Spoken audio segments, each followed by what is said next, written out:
Hello everyone. अभी हम Lucent जी के इंडियन पॉलिटी एंड कॉन्स्टिट्यूशन में पढ़ेंगे the controller and auditor general of India. इन्हें हिंदी में कहा जाता है नियंत्रक और महालेखा परीक्षक। सबसे पहले हम जानते हैं कि कंट्रोलर एंड ऑडिटर जनरल यानी कि कैग करता क्या है। तो कैग का ऑफिस भारत की सरकार की पब्लिक पर्स का रखवाला है। कहाँ खर्चा हो रहा है, कैसे खर्च हो रहा है, उस पर नियंत्रण रखना, उस पर नजर रखने का काम है कैग का। इन शॉर्ट, कैग का ऑफिस संविधान के कानूनों की पालना फाइनेंस के क्षेत्रों में करवाता है। ये जो हम पिक्चर देख रहे हैं साइड में, ये हमारी प्रेजेंट कैग है। इनका नाम है सोमा रॉय बर्मन। अब हम थोड़ी सी हिस्ट्री जानते हैं कैग के बारे में। तो ब्रिटिश सरकार ने 1753 में अपना एक ऑडिट ऑफिस बनाया था, the audit and accounts department नाम से। तब से ईस्ट इंडिया कंपनी के टाइम से हमारा ऑडिट अकाउंट डिपार्टमेंट चल रहा है और इसी का हेड होता है कैग। फिर आगे चलकर ये दोनों डिपार्टमेंट को अलग कर दिया गया, यानी कि जो अकाउंट्स डिपार्टमेंट था वो अलग हो गया और ऑडिट डिपार्टमेंट अलग हो गया। पहले ये दोनों कंबाइंड होते थे, कैग के अधीन होते थे, लेकिन 1976 में दोनों को अलग कर दिया। तो केंद्र सरकार के जो अकाउंट्स हैं उन सब की निगरानी, ये काम अब कैग के पास नहीं है। कैग का काम अब केंद्र सरकार में केवल ऑडिटिंग का है, लेकिन राज्य सरकार पर अभी भी ये दोनों जिम्मेदारियां अलग अलग नहीं है। राज्य स्तर पर कैग ही दोनों अकाउंट्स और ऑडिट का काम देखता है। केंद्र में मेनली अब ऑडिटिंग का काम ही है। संविधान के अधीन चार बड़े डिपार्टमेंट्स हैं या एजेंसियां हैं जो हमारे संविधान के मुख्य पिलर्स हैं। वो एजेंसीज कौन कौन सी है? पहला सुप्रीम कोर्ट, दूसरा इलेक्शन कमीशन, तीसरा यूपीएससी और चौथा कैग। तो अगर हम बात करें कैग की इम्पोर्टेंस की, तो जैसे 2G स्कैम या कॉमनवेल्थ घोटाला था, ये सब कैग के ऑडिट के बाद ही सामने आए थे। इस कारण कई सारे मंत्रियों को इस्तीफा देना पड़ा था, बहुत से लोग जेल गए। सुरेश कलमाड़ी जैसे लोग, तो बड़े बड़े संवैधानिक पदों पर बैठे लोग इससे हिल गए थे। ये कैग की इम्पोर्टेंस है। इसलिए हमारे संविधान के निर्माता डॉक्टर BR अम्बेडकर ने कहा था, CAG is the most important officer under the constitution of India. अब अपॉइंटमेंट की बात करें तो कैग का अपॉइंटमेंट राष्ट्रपति करते हैं और ये इस्तीफा भी राष्ट्रपति को दे सकते हैं, जब चाहे इस्तीफा दे सकते हैं। और कैग के रिमूवल की बात करें तो कैग को इतनी आसानी से नहीं हटाया जा सकता है। कैग को हटाने का प्रोसेस बिल्कुल वैसा है जैसा एक सुप्रीम कोर्ट के जज को हटाने का प्रोसेस होता है। यहाँ पर स्पेशल मेजोरिटी से मोशन पास करवाना पड़ता है दोनों हाउसेस ऑफ पार्लियामेंट से, यानी कि लोकसभा और राज्यसभा दोनों में मोशन पास करवाना होगा। और कैग को हटाने के दो ही ग्राउंड्स है, प्रूव्ड मिसबिहेवियर यानी 100% प्रूव्ड है कि उन्होंने कुछ गलत किया है, या इनकेपेसिटी यानी काम करने की कैपेसिटी नहीं है उनके पास।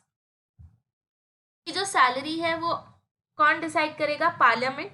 और इनका कार्यकाल 6 साल का होता है, या फिर 65 ईयर्स की उम्र जो भी पहले आ जाए। यानी अगर आप 55 की उम्र में किसी को कैग बना देते हो तो वो अपना 6 साल का कार्यकाल खत्म कर देगा। लेकिन अगर कोई 61 या 62 की उम्र में बनता है तो वो 3 या 4 साल के लिए ही कैग रहेगा। ये जो 6 और 65 का क्राइटेरिया है, ये केवल 3 पदों के लिए होता है। ये आप ध्यान रखना थोड़ा सा। एक तो कैग के लिए, दूसरा यूपीएससी चेयरमैन के लिए और तीसरा चीफ इलेक्शन कमिश्नर के लिए। अब इनकी सैलरी की बात करें तो इनकी सैलरी इक्वल होती है टू द जज ऑफ द सुप्रीम कोर्ट। और एक इम्पॉर्टेंट बात, इन्हें रिटायरमेंट के बाद किसी अन्य पद पर अपॉइंट नहीं किया जा सकता है। इन्हें रिटायर होने के बाद ना आप गवर्नर बना सकते हैं, ना आप इन्हें किसी जुडिशियल कमीशन का अध्यक्ष बना सकते हैं। फिर जो कंट्रोलर एंड ऑडिटर जनरल है, उनके जितने भी एक्सपेंसेस हैं, उनकी सैलरीज है, स्टाफ की सैलरीज है, या जितने भी एक्सपेंसेस हैं, तो वो सब कहाँ से चार्ज होते हैं? कंसोलिडेटेड फंड ऑफ इंडिया पे। ठीक है। अब हम कैग की मेन ड्यूटी समझते हैं। तो कैग सेंट्रल और स्टेट गवर्नमेंट के सारे खर्चों का ऑडिट करती है। जो जितने भी एक्सपेंडिचर अकाउंट है उनको ऑडिट करने का काम कैग का है। स्टेट गवर्नमेंट के अकाउंट्स का कंपाइलेशन मेंटेनेंस कैग करेगा। कैग के हर राज्य में अलग अलग ऑफिस होते हैं, तो ये सारा काम दिल्ली से नहीं होता है। हर राज्य में कैग के जो ऑफिस है वो उनका काम करते हैं स्टेट लेवल पर। कैग जो है वो अलग तरह की बॉडीज जो सेंट्रली फंडेड है या सरकारी फंडेड बॉडीज है, कॉरपोरेशंस है, उनका ऑडिट भी कर सकती है।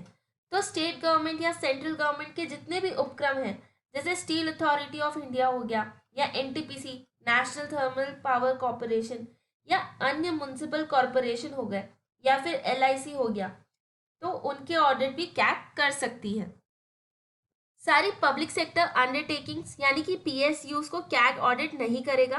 कई सारी पीएसयूज का ऑडिट कैग द्वारा मान्यता प्राप्त ऑडिट फर्म्स करेगी, क्योंकि सारा काम कैग अपने सर पर नहीं ले सकता है। तो ये कुछ प्राइवेट ऑडिटिंग फर्म्स को उनको मंजूरी दे देते हैं ऑडिट करने के लिए। लेकिन अगर राष्ट्रपति बोले कि कैग को ऑडिट करना चाहिए, कुछ गड़बड़ी की आशंका है, तो कैग भी उसे ऑडिट कर सकते हैं। तो ना सिर्फ सरकारी डिपार्टमेंट, सरकारी उपक्रम में भी ऑडिट कैग कर सकता है। ये इसमें मेंशन नहीं है, लेकिन अभी हम जानते हैं कि कैग की रिपोर्ट्स जो है वो कैसे काम करती है या कैग फंक्शन कैसे करता है। तो अगर हम सेंट्रल लेवल पे बात करें तो 3 तरीके की कैग रिपोर्ट्स होती है जो डायरेक्टली राष्ट्रपति को सबमिट करनी होती है। तो ये 3 रिपोर्ट्स कौन कौन सी है? सबसे पहली होती है audit report on appropriation accounts, दूसरी होगी audit report on finance account, और तीसरी है audit report on public undertakings. फिर ये जो रिपोर्ट्स है ये पार्लियामेंट में एग्जामिन होगी, और इनको एग्जामिन करने के लिए पूरा पार्लियामेंट नहीं बैठेगा, उसके लिए एक अलग कमेटी बनाई गई है, पब्लिक अकाउंट कमेटी, जो इन्हें एग्जामिन करेगी। वो इन पर एक और रिपोर्ट बनाएगी, और फिर वो पब्लिक अकाउंट कमेटी का जो चेयरमैन होगा, जब संसद का सेशन चलेगा तब वो बताएंगे कि कैग की रिपोर्ट आई थी और वो ठीक है। फिर वो पास हो जाती है कैग की रिपोर्ट। ये रिपोर्ट जाती है पहले राष्ट्रपति के पास, और राष्ट्रपति उसे सदन में रखवाते हैं। ये तो हमने बात कर ली सेंट्रल लेवल पे जो रिपोर्ट्स है। फिर होती है दूसरी रिपोर्ट स्टेट गवर्नमेंट की जो रिपोर्ट होती है। तो स्टेट गवर्नमेंट की रिपोर्ट जाएगी गवर्नर के पास, और गवर्नर उसे रखवाएंगे विधानसभा में। वहां पर उनकी स्टेट लेवल की जो पब्लिक अकाउंट्स कमेटी है वो होगी, और वो उस पर चर्चा करेगी, और विधानसभा में वो पास हो जाएगा। तो इस तरीके से कैग की रिपोर्ट्स जो है वो सेंट्रल और स्टेट लेवल पे एग्जामिन की जाती हैं, और ये जो रिपोर्ट्स है वो आगे चल के पास होती है सदन में। Thank you. अगर आपको हमारा चैनल पसंद आया तो प्लीज़ लाइक करें, शेयर करें और सब्सक्राइब करें हमारे चैनल को।